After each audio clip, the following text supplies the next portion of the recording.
நியூஸ்7 தமிழ் நேயர்களுக்கு வணக்கம். Madras city properties வழங்கும் கனவு இல்லம் நிகழ்ச்சிக்கு உங்களை வரவேற்பது நான் மோகன்ராஜ் பழனி.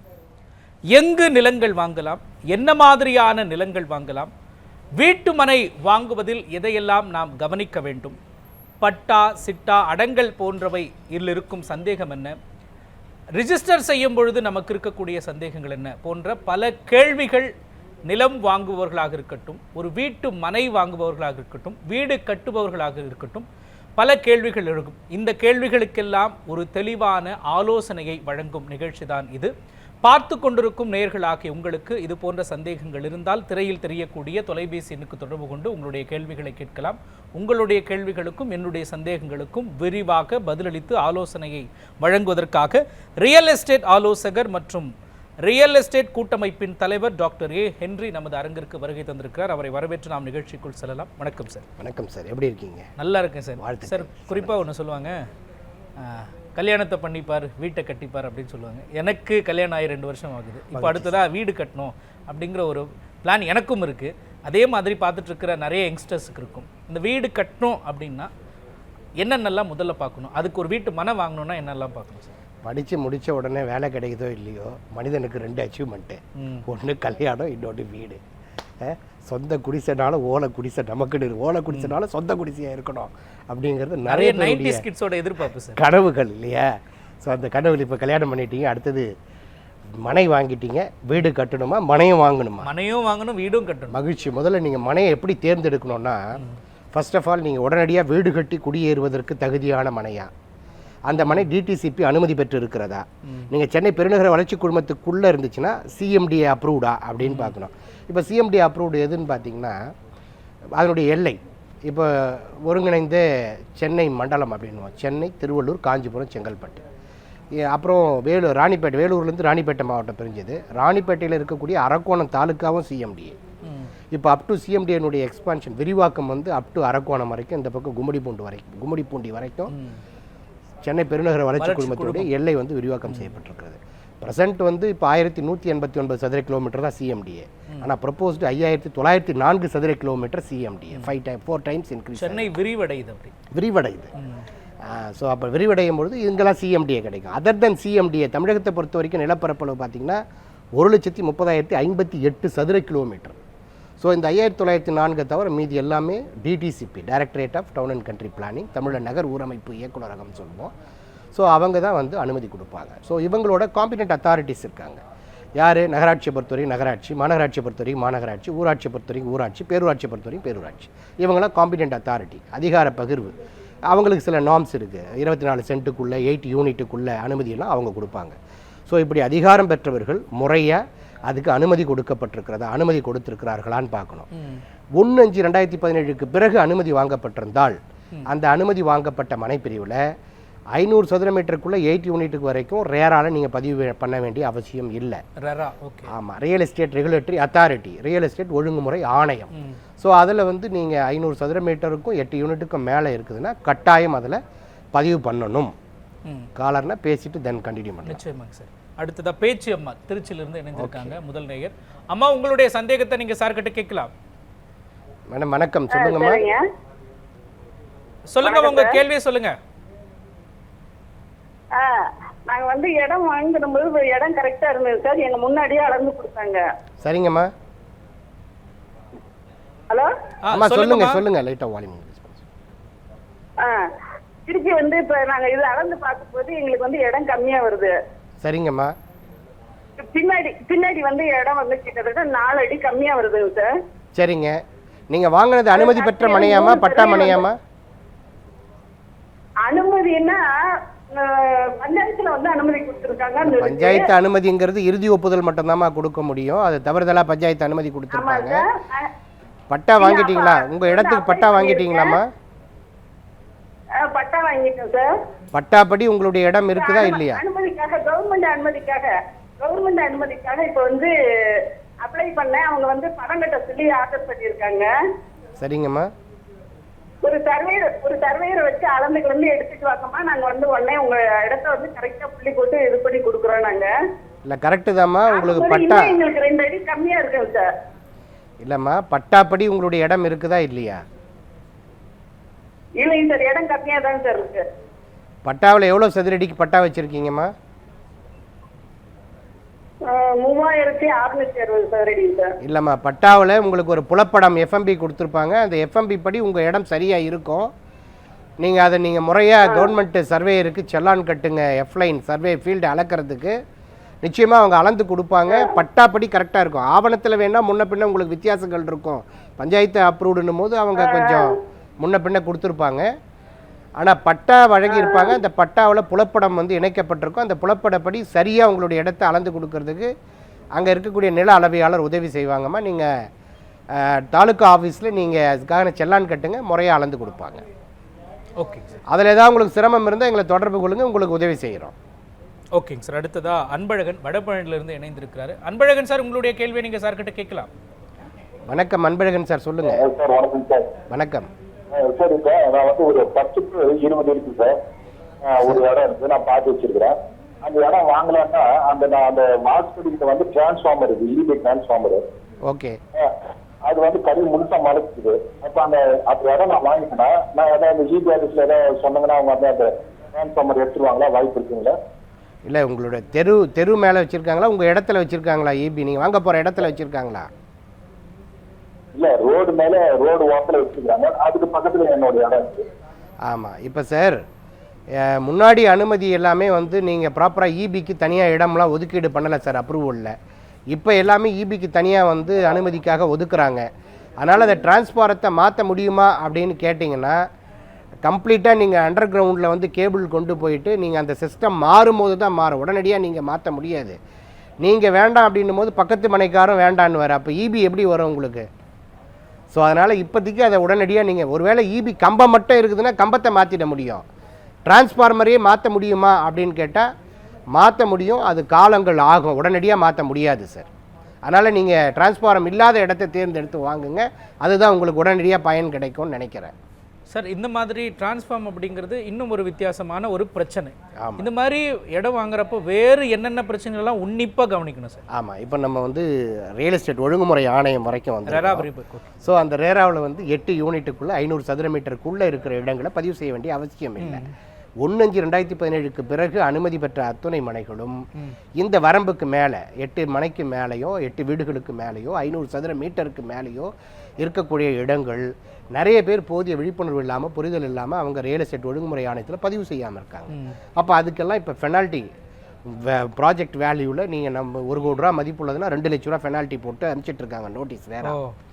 அதை நீங்கள் கட்டலைன்னு சொன்னால் அவங்க முறையாக அந்த மாவட்ட ஆட்சியர் அலுவலகத்துக்கு அனுப்பி அங்கேருந்து தாலுக்கா ஆஃபீஸ்க்கு அனுப்பி ரெவன்யூ ஆக்ட் படி அதை கிளைம் பண்ணுறாங்க, சார்ஜ் பண்ணுறாங்க. அதையும் கட்டலைன்னா சிறைச்சாலைக்கு தண்டனை கொடுக்கறதுக்கும் பிரிசன் இதுக்கும் அது உட்படுத்துகிறாங்க. ஸோ அந்த அளவுக்கு ரியல் எஸ்டேட் ஒழுங்குமுறை ஆணையம் தன்னுடைய பயணத்தை தன்னுடைய இதை வேகப்படுத்தி மிகச்சிறப்பாக செஞ்சிட்ருக்குறாங்க.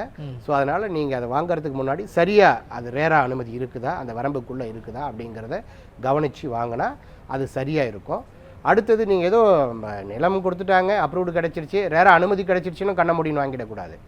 சரியாக உங்களுடைய உரிமையாளர்களை கொஞ்சம், ஏன்னா நிறைய பேர் என்ன நினைப்பாங்கன்னா, ஒரு இடம் வாங்கின உடனே காதம் வச்ச மாதிரி யாருக்கும் தெரிஞ்சிடாமல் உடனே வாங்கிடணும். அந்த மனநிலையில் நிறைய பேர் இருக்கிறாங்க சார். அப்படி மட்டும் பண்ணிடவே கூடாது. சுரேந்தர் தாம்பரத்திலிருந்து இணைந்திருக்கிறார். சுரேந்தர், உங்களுடைய கேள்வியை நீங்கள் சார் கிட்ட கேட்கலாம். வணக்கம் சுரேந்தர் சார், சொல்லுங்க. வணக்கம் சார். ஆக்சுவலா இங்க பாத்தீங்கன்னா அப்பாவுக்கு ஒரு பாகப்புறம் சொத்து இருக்குது, தாத்தாவோட நிலம் ஆக்சுவலா அது எங்களுக்கு வண்டி வழி தண்ணி வழின்னு எழுதி வச்சிருக்காங்க. ஓகே. ஆக்சுவலா பாத்தீங்கன்னா அவங்க சிறுவா பசங்க பிரிக்கும் போது எங்களுக்கு எந்த வழி பாதையும் விடாம அவங்களுக்குள்ள பிரிச்சுக்கிட்டாங்க. உங்களது முதல் ஆவணமா அவங்களது முதல் ஆவணமா சார்? ஆவணம் பாத்தீங்கன்னா 3 பேருக்கு பாகப்புறம் ஒரு ஆவணமா இருக்குது. அவங்க என்ன பண்ணாங்க, அந்த பாகப்புறனைக்கு அப்புறமா அவங்களோட அப்பாவோட சொத்து ஷெட்யூல் பி பிரிச்சுக்கிறாங்க. ஷெட்யூல் ஏக்கு வழி விடாம பண்ணிருக்காங்க. ஆனா ஷெட்யூல் ஏ பிசிக்கு 3 பொதுவா எழுதியிருக்காங்க வழி இருக்குன்னு சொல்லிட்டு. இல்ல சார், உங்களது முதல் ஆவணமா அவங்களது முதல் ஆவணமா? பாகப்பிரிவினை ஆவணம்ன்றது ஒண்ணுதான் சார். அதுக்கப்புறமா அவங்க ஆவணம் பண்ணிருக்காங்க சார். அந்த பாகப்பிரிவினை ஆவணம் ஃபர்ஸ்ட் ஆரிஜின் இல்லையா? அந்த ஆவணத்துல வழி குறிப்பிட்டு தானே எழுதியிருக்காங்க. ஆமா எழுதியிருக்காங்க. பட் ஆனா இத்தனை அடி வழி எழுதாம இருக்காங்க சார். இத்தனை அடி வழி சார், அந்த காலகட்டங்களில் நீங்கள் வண்டி பாதைக்கு விவசாய நிலமாக இருந்திருக்கோம். ஸோ வண்டி அந்த விவசாய விளைபொருட்களை சந்தைப்படுத்துறதுக்காக வண்டியில் தான் எடுத்து செல்லுவாங்க. ஸோ அதனால் வண்டிப்பாதைன்னு தான் எழுதியிருப்பாங்க. ஸோ அதில் ஒன்றும் பிரச்சனை இல்லை சார். உங்களுக்குள்ள நீங்கள் ஒற்றுப்பட்டு எத்தனை அடி வழிபாதைங்கிறத நீங்கள் முடிவு பண்ணிக்க வேண்டியது தான் சார். இப்போ நாம எப்படி சார் இப்போ அவங்க கிட்ட கேட்காம அவங்க அப்படியே பசங்க பண்ணிட்டாங்க. இப்போ எப்படி நாங்கள் கேட்கறது வழியை வரணும் போட்டுங்க? இல்லை சார், ஈஸ்ட்மேன் ரைட்ஸ்னு இருக்குது சார். ஆக்ட் படி நீங்கள் ப்ராப்பராக உங்களுக்கு ஈஸ்ட்மேன் ரைட்ஸ் படி உங்களுக்கு வழிபாத்தியம், தடபாத்தியம், நடபாத்தியம் 100% உண்டு. ஸோ அதை நீங்கள் முறையாக வந்து நீங்கள் ஆவணப்படி அது எத்தனை அடி ரோடுங்கிறத நீங்கள் மென்ஷன் பண்ணுங்கள். மென்ஷன் பண்ணாமல் அவங்க ஆவணங்களை பதிஞ்சிட்டாங்கன்னு சொன்னால் அவங்களுக்கும் வழி வேணும்ல, பொதுப்பாதை தேவை தானே. ஸோ அதனால் பொதுப்பாதையை பொறுத்த வரைக்கும் இப்போ ஆஸ் பர் நார்ம்ஸ் படி மினிமம் 6 மீட்டர் ரோடு. வண்டிப்பாதை கார்ட்ராக் ரோடை பொறுத்த வரைக்கும் மினிமம் வந்து 12, அதாவது 3.6 மீட்டர் 12 ஃபீட்டு. ஸோ அதை நீங்கள் கேளுங்க. அவங்க கிளைம் பண்ணலன்னு சொன்னால் முறையாக நீங்கள் நீதிமன்றத்தில் வந்து ஈஸ்ட்மேன் ரைட்ஸ் இருக்குது, ரெட் பெட்டிஷன் வழக்கு தொடுங்க. உங்களுக்கு முறையாக நீதிமன்றம், court, commission, advocate commission appoint பண்ணி உங்களுக்கான வழியை அவங்க ஏற்படுத்தி கொடுப்பாங்க சார். ஓகேங்க சார். சார் நம்ம இப்போ தொடர்ந்து பேசலாம். ஒரு மனை வாங்கணும்னா மற்றவங்களுக்கு சொந்தக்காரங்களுக்கு தெரியாமல் கூட வாங்குற ஒரு நிலைமை. ஆமாம், காதம் வச்ச மாதிரி. ஏன்னா இது தெரிஞ்சிருச்சுன்னா அது என்னவோ இப்போ கண்டு வச்சிருவாங்க பாருங்க, கண்ணு வச்சுடுவாங்க. இல்லைனா விலையை ஏற்றி விட்டுருவாங்க. இல்லைனா வேற ஒருத்தவங்க போய் அந்த இடத்த வாங்கிடுவாங்க. இல்லை அதிக விலைக்கு வாங்கிடுவாங்க. இல்லை கம்மியான ஏதாச்சும் சொல்லி கெடுத்துடுவாங்க. இப்படி அப்புறம் பல பிரச்சனைகள் இருக்குது. இயல்பாக மக்களுக்கு அது இருக்குத்தானே, எமோஷனலான பிரச்சனை. ஆமாம், அது உளவியல் பிரச்சனை, உணர்வுபூர்வமான பிரச்சனை, 2 பிரச்சனையும் இருக்குது. ஸோ அப்படி இருக்கும்பொழுது அவங்க அப்படி வாங்கிடுவாங்க. அப்படி எக்காரணத்தை கொண்டும் வாங்கிவிடவே கூடாது. ஏன் சார்? ஏன்னா இதில் வந்து நீண்ட நெடிய வரலாறு இருக்குது. நீங்கள் சர்வே அப்படிங்கிறது 1814 1837 வரைக்கும் சர்வே. முத இந்தியாவில் சென்னை மாகாணத்தில் லண்டனுக்கு அடுத்தபடியாக சென்னை மாநகராட்சி தான் பெரிய மாநகராட்சி. இங்கே சர்வே உருவாச்சு. சர்வேக்கு பிறகு எஸ்டேட் ஆக்ட்னு ஒரு ஆக்ட் வந்தது. அப்புறம் வந்து நீங்கள் செட்டில்மெண்ட்டு சர்வேன்னு இருக்கும். செட்டில்மெண்ட் சர்வேக்கு அப்புறம் ரீசெட்டில்மெண்ட் சர்வேன்னு வரும். அதன் பிறகு டவுன் ஆனது பிறகு டவுன் சர்வேன்னு வரும். அதன் பிறகு இது எல்லாமே உங்களுக்கு சில ஆக்டுகளாக இருக்கும். ஜமீன் நிலங்களை ஜமீன் ஆக்ட் ஒழிப்பு சட்டம் இருக்கும். இனாம் ஒழிப்பு சட்டம் இருக்கும். மைனர் இனாம்னு ஒரு கிராமத்தில் பார்ஷியலி இருக்கும், அந்த இனாம் ஒழிப்பு சட்டம் இருக்கும். இதெல்லாம் வந்ததுக்கு பிறகு அரசு உடைமையாக்கப்பட்டு அப்புறம் அது எல்லாமே ரைத்து வாரி பட்டா மனைகளாக வந்து மாறும் நிலத்துக்கு. இது எல்லாத்தையும் கவனிக்கணும். எடுத்த உடனே நிலத்தை கண்ண முடியும் சரியாக இருக்குது அப்படின்னு வாங்கிடக்கூடாது. ஸோ அதனால் இந்த ஆவணங்கள் எல்லாம் சரி பார்க்கணும். ப்ரீவியஸ் ரெக்கார்ட்ஸை பொறுமையாக டைம் எடுத்துக்கிட்டு நீங்கள் அதை இடைத்தரகர்கள்லாம் கொஞ்சம் அழுத்தம் கொடுப்பாங்க. உடனே சார் இன்றைக்கி விட்டுட்டிங்கன்னா நாளைக்கு ஃபாரின் போவாங்க சார், அது 100% ஃபேக் டாக்குமெண்ட்டாக இருக்கும், அதை வாங்கிடவே கூடாது. ஆள் மாறாட்டமாக இருக்கும், வாங்கிடவே கூடாது. ஸோ ஆவணங்களை சரி பார்த்து ஏதோ அட்வொகேட் ஒப்பீனியன் கொடுத்துட்டார் சார், நம்பவே கூடாது. ஒரு முறைக்கு 2 முறை அட்வொகேட் பொறுத்த வரைக்கும் என்ன ஆவணங்கள் இருக்குதோ அதன் அடிப்படையில் கொடுப்பார். அதனுடைய உண்மைத்தன்மையை உறுதித்தன்மையை அவர் சொல்ல முடியாது. நம்ம தான் பார்த்துக்கணும். ஏன்னா சொத்து நம்ம தானே வாங்க போகிறோம். ஸோ அதனால் தலைமுறைக்கும் வாழ போகிறோம் இல்லையா. ஸோ கண்ணில் விளக்கெண்ணெய் ஊற்றிக்கிட்டு வாங்குறவங்க பார்த்து வாங்கணும் 100%.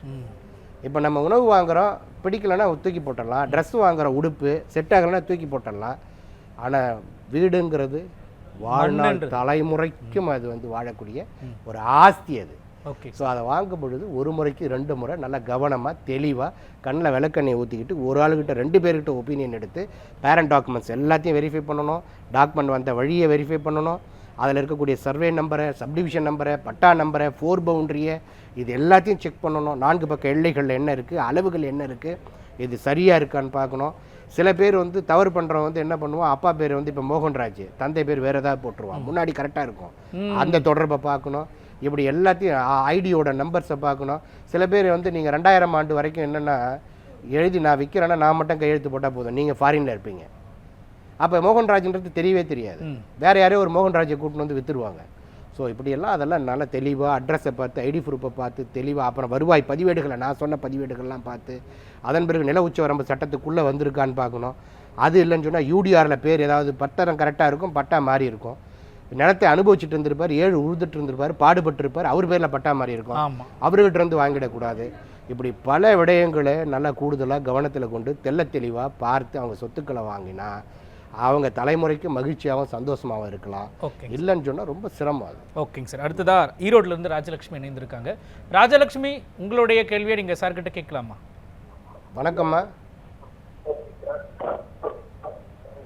மேடம், லைனில் இருக்கீங்க, பேசுங்க. டிவியில் வால்யூம் கம்மி பண்ணிட்டு ஃபோனில் கான்சென்ட்ரேட் பண்ணி உங்களுடைய கேள்வியை கேளுங்க மேடம். மேடம் வணக்கம், சொல்லுங்க.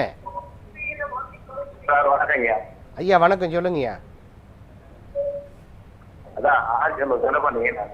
ஐயா உங்க கேள்வியை மட்டும் கேளுங்க, டிவியை பார்த்து பேசாதீங்க ஐயா. டிவி ஆஃப் பண்ணிட்டு உங்க கேள்வியை மட்டும் கேளுங்க. ஆமாங்க. 1969 எங்க அப்பா 1969 இடம் வாங்கினாரு சென்ட். சரிங்க. அந்த இடத்தினுடைய அது அது வாங்கி எங்க அப்பா எனக்கு என் மனைவிக்கும் செட்டில்மெண்ட் பத்திரம் எழுதி கொடுத்தாரு. சரிங்கய்யா. அதன் பிறகு அவர் எழுதி கொடுத்தோடு தன் பிள்ளைகளுக்கு அதுல வந்து ஒரு 16 சென்ட் கணக்கு எழுதி போட்டு அவர் கொடுத்தாரு. பாரக்கவனையில பிரிச்சு கொடுத்தாரு. அதன் பிறகு கேள்வியே சரியா புரிஞ்சிக்க முடியலைங்கய்யா. நீங்க டிவி ஆஃப் பண்ணிட்டு பேசுனீங்கன்னா தெளிவா இருக்கும். உங்களை மாதிரி நிறைய பேர் பாதிக்கப்பட்டிருப்பாங்க. உங்க கேள்வி உங்களுக்கு மட்டும் தீர்வு இல்லை, உங்களை போன்று பாதிக்கப்பட்ட எண்ணற்றவர்களுக்கு தீர்வு. அதனால உங்க கேள்வியை சரியா கேளுங்க. டிவி பார்த்து பேசுறதுனால ஒன்றும் ஆக போறதில்ல. ஆஃப் பண்ணிட்டு பேசுங்க. ஓகேங்க சார். சார் நம்ம தொடர்ந்து பேசலாம் ஒரு பிரேக்குக்கு அப்புறம். நேர்களே, மெட்ராஸ் சிட்டி ப்ராப்பர்ட்டிஸ் வழங்கும் கனவு இல்லம் நிகழ்ச்சியில் அடுத்து சிறிய இடைவேளை. இணைந்திருங்கள் நியூஸ் 7 தமிழோடு. மெட்ராஸ் சிட்டி ப்ராப்பர்ட்டிஸ் வழங்கும் கனவு இல்லம் நிகழ்ச்சி மீண்டும் தொடர்கிறது. சார், நமக்கு ஆனந்தன் சேலத்திலிருந்து இணைந்திருக்கிறார். ஆனந்தன் சார், உங்களுடைய கேள்வியை நீங்க கேட்கலாம். சார் வணக்கம். ஆனந்தன் சார் சொல்லுங்க. சொல்லுங்க. நம்மளுக்கு 1950 தாத்தா நகை வந்து ஒரு கம்பெனிக்காரங்களுக்கு ஆன்மியா கம்பெனிக்காரங்க கொடுத்துருக்காங்க. சார் ரிப்பீட் பண்ணுங்க, உங்களுடைய கேள்வியை ஒரு டைம் ரிப்பீட் பண்ணுங்க. சார் நம்மளுக்கு ஒரு 1954 தாத்தா வந்து ஒரு நிலம் கொடுத்துருக்காங்க கம்பெனிக்கார ஆன்மியா கம்பெனின்னு. ஓகே, நிலம் ஒன்று தாத்தா வாங்கினாரு. ஓகே, இல்ல தாத்தா கொடுத்துருக்காருங்க கம்பெனிக்காரங்க. கம்பெனிக்காரருக்கு கொடுத்துருக்காங்க. சரி, ஓகே, கொடுத்துருக்காங்க. இது பாரம்பரியமா நாங்க ரோட்ல நடந்துக்கலாம். கம்பெனிக்காரங்க அவங்க யூஸ் பண்ற பொருளை யூஸ் பண்ணிக்கிட்டு இருந்தாங்க. ஓகே, வாடகை மாதிரி குத்தகை மாதிரி கொடுத்துருக்காருங்களா? இல்ல இல்ல இல்ல சார். சார் ஒரு நிமிஷம், நீங்க கொஞ்சம் தெளிவா சிக்னல் இருக்கிற இடத்துல வந்து பேசுனீங்கன்னா யூஸ்ஃபுல்லா இருக்கும். தாத்தாவுக்கு கம்பெனிக்காரங்க கொடுத்தாங்களா இல்ல உங்க தாத்தா கம்பெனி கொடுத்தாரா? தாத்தா கம்பெனிக்காரங்களுக்கு கொடுத்தாங்க. எந்த அடிப்படையில் கொடுத்தாரு சார்? அது நமக்கு அது டீடைல் தெரியல சார். டீடைல் தெரிஞ்சாதான் சார் பதில் சொல்ல முடியும். உங்க தாத்தா கொடுத்தாருன்னா வாய்மொழியா கொடுத்தாரா, கரையமா கொடுத்தாரா, லீஸு கொடுத்தாரா, குத்தகை கொடுத்தாரா? கரையுமே கொடுத்துட்டாங்க. சரி, கரையம் கொடுத்துட்டாரு. என்ன பிரச்சனை சார் இப்போ அதில்? அந்த ஓரத்துல நாம வந்து பல வருஷம் அவங்களும் நடந்துட்டு சொல்லிட்டாங்க. நமக்கு ரோடு பார்த்து நம்ம பத்திரத்துல இருக்கு. உங்க பத்திரத்துல இருக்குதுங்களா? ஆமா இருக்குது. சரிங்க. அதை என்ன பண்ணாங்கன்னு தெரியல. கம்பெனிக்காரங்க ஃபுல்லா அந்த நிலத்தை எழுதிட்டாங்க. சரிங்க சார், அது ஆவண சம்மந்தப்பட்ட பிரச்சனை சார். நீங்கள் ஆவணத்தினுடைய நகலை கொண்டுட்டு வந்தீங்கன்னா தான் பார்த்து சொல்ல முடியும். ஒன்று கிளாரிட்டியாக கேள்வி இருந்ததுன்னா, சந்தேகம் இருந்ததுன்னா பதில் சொல்லலாம். ஆவணத்தின் அடிப்படையில், சந்தேகத்தின் அடிப்படையில், யூகத்தின் அடிப்படையில் பதில் சொல்ல இயலாது சார். மன்னிக்கணும் சார். அடுத்த ராஜலட்சுமி இணைந்திருக்காங்க ஈரோட்டில் இருந்து. ராஜலட்சுமி, உங்களுடைய கேள்வியை நீங்கள் கேட்கலாம் ஷார்ட்டா. சார் வணக்கம் சார். மேடம் வணக்கங்க, சொல்லுங்கள் மேடம். நாங்க வந்து ஈரோட்ல இருக்காங்க சார். சொல்லுங்க மேடம், சொல்லுங்க. எங்க கேள்வி அம்மா ஊர் கேளுங்க. வந்து எங்க அம்மா ஊர் வந்து கரூர். சரிங்கம்மா, சொல்லுங்க. கேளுங்கம்மா. நான் ஒரே பொண்ணு தாங்க சார். சரிங்கம்மா. பட்டா அம்மா பேர்ல பட்டா இருக்குது. என் பேருக்கு மாறணும் சார்.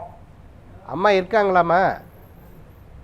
இல்ல, அம்மா இறந்து 25 வருஷம் ஆகுது சார். சரிங்க. உங்களுக்கு கூட அண்ணன், தம்பி, அக்கா, தங்கச்சி யாரும் இல்லையா?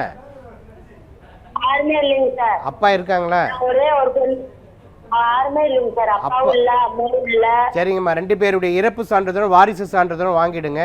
வாங்கிட்டு தாலுகா அலுவலகத்தில், அங்கே இருக்கிற வட்டாட்சியர் அலுவலகத்தில் உங்கள் பேருக்கு பட்டாவை மாற்றம் செஞ்சு கொடுக்க சொல்லி மனு கொடுங்க. ஆட்டோமேட்டிக்காக உங்கள் நேமில் பட்டா டிரான்ஸ்ஃபர் பண்ணிவிடுவாங்கம்மா. அதில் ஏதாவது உங்களுக்கு சிரமம் இருந்தால் எங்களை தொடர்பு கொள்ளுங்கள், உங்களுக்கு உதவி செய்கிறோம்மா. சிரமங்க சார்.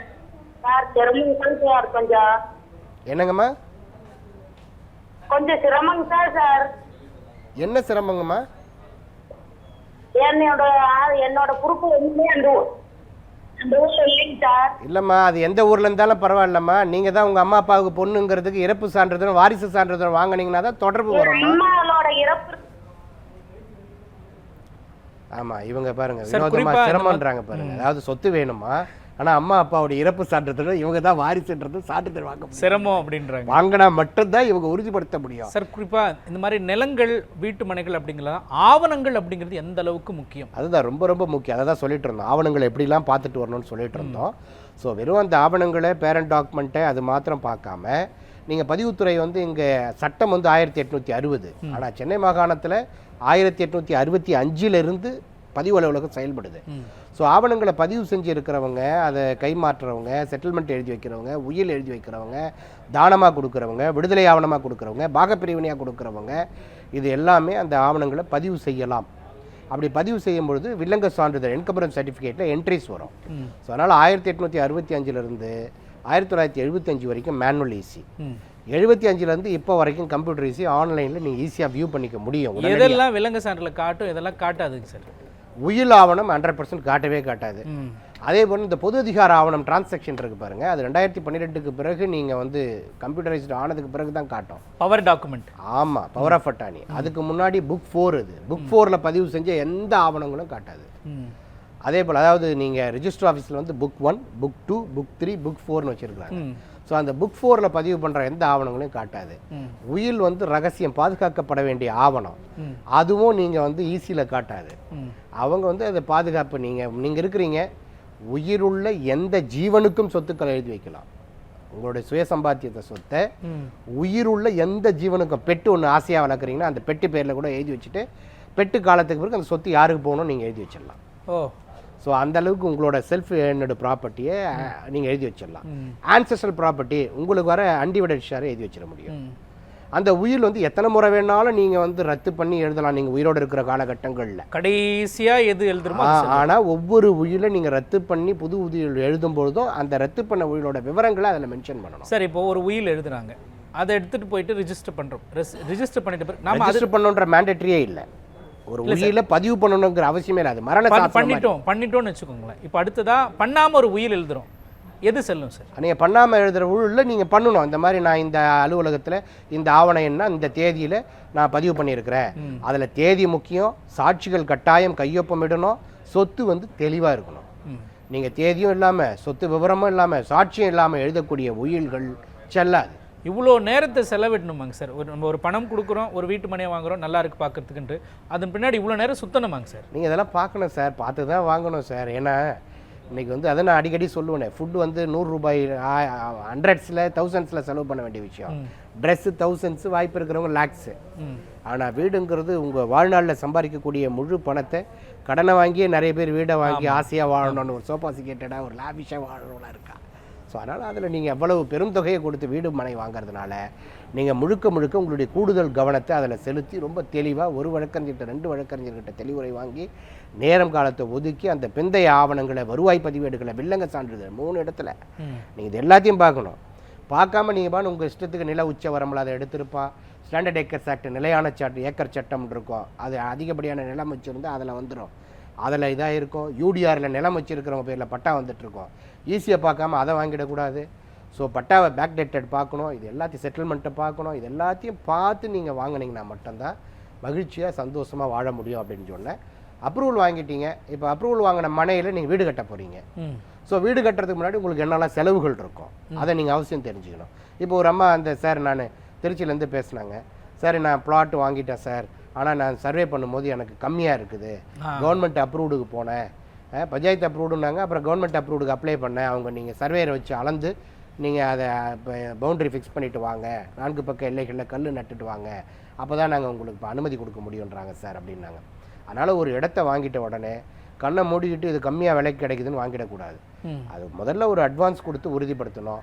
முறையாக அந்த ஆவணங்களுடைய நகல்களை பெற்றுட்டு ஈசி போடணும், ரெவென்யூவை செக் பண்ணணும், பேரண்ட் டாக்குமெண்ட்ஸை செக் பண்ணிடுறது மட்டும் இல்லாமல் அதை நீங்கள் ஒரு சர்வேயருக்கு ப்ராப்பராக செல்லான்னு கட்டி ஃபஸ்ட்டு மெஷர் பண்ணணும். அதுக்கான ஒரு செலவு.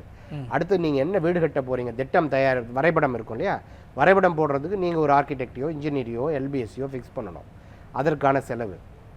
அதன் பிறகு போர்வெல் மஸ்ட்டு, போர்வெல் வேணும். அடுத்து போர்வெல் வந்துன்னா இபி வேணும், இபி மஸ்ட்டு. அடுத்து நீங்கள் பில்டிங் என்ன மாதிரி கன்ஸ்ட்ரக்ட் பண்ண போகிறீங்க, அதுக்கு என்னெல்லாம் ஸ்பெசிஃபிகேஷன், சிறப்பம்சங்கள் என்ன வேணும் அப்படிங்கிறத ஒரு எஸ்டிமேட். அதன் பிறகு உள் அலங்காரம், வெளி அலங்காரம், அப்புறம் கீழே ஃப்ளோரிங்க்கு போடணும், கார் பார்க்கிங் போடணும், மேலே ஓப்பன் டெரஸ் போடணும், தண்ணி தொட்டி கட்டணும், செப்டிக் டேங்க் வேணும், சம்ப் வேணும், காம்பவுண்ட் வால் வேணும், எலிவிஷன் அழகாக அப்படியே பிரமிப்பாக இருக்கணும். ஸோ இதெல்லாம் நீங்கள் பிளான் பண்ணுறீங்க. அப்போ அதுக்கெல்லாம் அலங்கார விளக்குகள் எப்படிலாம் நீங்கள் வாழ போகணும்னு நினைக்கிறீங்களோ அதை முன்கூட்டியே திட்டமிட்டு அதனுடைய பட்ஜெட் என்ன இருக்குது, நமக்கு கையில் என்ன பணம் வச்சுருக்கோம், பேங்க்கில் என்ன வாங்க போகிறோம், நம்ம என்ன சம்பளம் வாங்குகிறோம், இல்லை என்ன பிஸ்னஸ் பண்ணி ஏர்ன் பண்ணுறோம், மந்த்லி இஎம்ஐ அதை கட்ட முடியுமா, ஓவரால் காஸ்ட் என்ன வருது, இதெல்லாம் நம்மளால் சமாளிக்க முடியுமாங்கிறது தெரிஞ்சுக்கிட்டு வீடு வாங்கினா தலைமுறையாக நிம்மதியாக மகிழ்ச்சியாக அந்த வீட்டில் வாழ முடியும். எதுவுமே தெரியாமல் அடுத்தவன் வீடு வாங்கிட்டா நம்மளை வீடு வாங்கிடணும், அடுத்தவனுக்கு நீங்கள் நம்ம சம்பளம் வாங்குகிறோம், பேங்க் லோன் கொடுத்துட்டு உடனே வீடு வாங்கிடணும்னு நினச்சிட்டிங்கன்னா வாழ்நாள் முழுக்க இயந்திர வாழ்க்கை தான் வாழ்ந்துகிட்டே இருக்கணும். சம்பளம் வாங்கணும், இஎம்ஐ கட்டணும், மனைவியை பார்க்கணும், பிள்ளைங்களை பார்க்கணும், ஸ்கூல் ஃபீஸை கட்டணும், மனைவியை வெளியில் கூட்டு போகணுன்ற நிலையெல்லாம் அங்கே பெரிய பிரச்சனை உண்டாயிடும். ஓகேங்க சார். அடுத்ததாக மேனகா தேவி கோயம்புத்தூர்லேருந்து இணைந்திருக்காங்க. உங்களுடைய கேள்வி கேட்கலாமா மேனகா? ஹலோ, வணக்கங்க மேடம், சொல்லுங்கள் மேடம். இந்த ஊர்ல ஒரு ப்ராப்பர்ட்டி அப்பா பேர்ல எல்லாம் இருந்ததுல, சரிங்க. இப்ப நாங்க 2 பொண்ணுங்க 2 பையங்க. அவங்க எங்களுக்குலாம் தெரியாமையே எங்க சின்ன கூட்டிட்டு போய் எங்க அப்பா பேர்ல எழுதி வச்சுட்டாங்க. சரிங்கம்மா, எழுதிட்டாங்க. அப்ப நாங்களும் சைன் பண்ண தேவையில்லையா எங்களுக்கு சார்? இல்ல உங்க அப்பா சுய சம்பாத்திய சொத்தாமா, அது பூர்வீக சொத்துங்களாமா? சுய சம்பாத்திய சொத்தும் எழுதிட்டாரு, பூர்வீக சொத்தும் எழுதி வச்சுட்டாரு. யாருக்கு எழுதி கொடுத்துட்டாருங்கம்மா? சின்னனுக்கு. ஓகே, அதாவதுமா உங்க அப்பா சுயமா சம்பாத்திய சொத்தை உயிர் உள்ள எந்த ஒரு ஜீவனுக்கும் எழுதி வைக்கலாமா? அவருக்கு மட்டுமே முழு உரிமை இருக்குது. ஆனா பூர்வீக சொத்து ஆன்செஸ்ட்ரல் ப்ராப்பர்ட்டின்னு சொல்லுவோம். அப்படி நீங்க உங்க தாத்தா கிட்ட இருந்து மூதாதையர்கிட்ட இருந்து வந்த சொத்தை நீங்க இந்துவாமா? ஓகே, ஒருவேளை இவர்கள் இந்துவாக இருந்தால் இந்து குடும்ப சட்டப்படி ஃபேமிலி லா 1 படி 5 உயிரோடு இருக்கிற 5 தலைமுறையை கட்டுப்படுத்தும். ஒருவேளை அவங்க இஸ்லாமா இருந்தால் அவங்க வந்து அதை ஹீபானுவோம் கொடை. ஸோ அது கொடையை வந்து அவங்க நேரடியாக கொடுக்கலாம். இவங்க இஸ்லாமியராக இருந்தால் அவங்க அப்பா கொடுத்தது கரெக்டு. இந்துவாவோ கிறிஸ்தவராவோ இருந்தால் அவங்க அப்பா பூர்வீகமாக கிடைக்கப்பட்ட சொத்தை கொடுத்தது தவறு. ஸோ அதனால் அதை இவங்க முறையாக வந்து அதை கிளைம் பண்ணலாம். இவங்க வந்து அதை பெரிபடாத பாகம் அன்டிவைடட் ஷேரை மட்டும்தான் அவங்க அப்பா கொடுக்கறதுக்கு ரைட் இருக்குது, முழு சொத்தை கொடுக்கறதுக்கு ரைட் இல்லை. ஸோ இவங்க கிளைம் பண்ணுறதுக்கு முறையாக இவங்க அப்ஜெக்ஷன் கொடுத்துட்டு இவங்க நீதிமன்றத்தில் வழக்கு தொடுக்கலாம். அதே போல் வருவாய் ஆர்டிஓ இருக்குது, ரெவென்யூ டிவிஷனல் ஆஃபீஸர், அந்த ஆர்டிஓ கோர்ட்லேயும் வழக்கு தொடுத்து பட்டாவை இவங்க பேரில் மாற்றம் செய்வதற்கான வழிமுறைகள் இருக்குது. அந்த அடிப்படையில் பதிவு அலுவலகத்தில் புகார் கொடுத்து பதிவு டிரான்சாக்ஷன் நடக்காமல் தடுக்கிறதுக்கான வாய்ப்புகள் இருக்குது. அதை பேஸ் பண்ணி நீதிமன்றத்தில் வழக்கு தொடுத்து இவங்களுடைய உரிமையை நிலைநாட்டுவதற்கும் அந்த சொத்துக்களை பெற்றுக்கொள்வதற்கும் சரியான வாய்ப்புகள் இருக்குதுன்றதை இவங்களுக்கு செய்தியாக. ஓகேங்க சார். இன்னைக்கு நிகழ்ச்சியில் நம்ம கனவு இல்லம், இல்லம் அப்படிங்கிறது நிறைய பேருக்கு கனவாக இருக்கிறது. அந்த கனவை சரியாக நடைமுறைப்படுத்துவது, கனவு ஏமாந்து போயிடக்கூடாது, அந்த கனவே கஷ்டமாக மாறிடக்கூடாது, கனவு கலைந்து விடக்கூடாது. ஓகேங்க சார். அந்த கனவை சரியாக நாம் நனவாக மாற்றுறதுக்கு எதெல்லாம் உன்னிப்பாக கவனிக்கணும் அப்படிங்கிறது குறித்து நேயர்களுக்கு ஆலோசனை வழங்கி ஒரு விழிப்புணர்வை ஏற்படுத்தியதற்காக நன்றி சார். நன்றி சார், மகிழ்ச்சி. நேயர்களை மீண்டும் மற்றொரு நிகழ்ச்சியில் சந்திக்கலாம். நன்றி, வணக்கம்.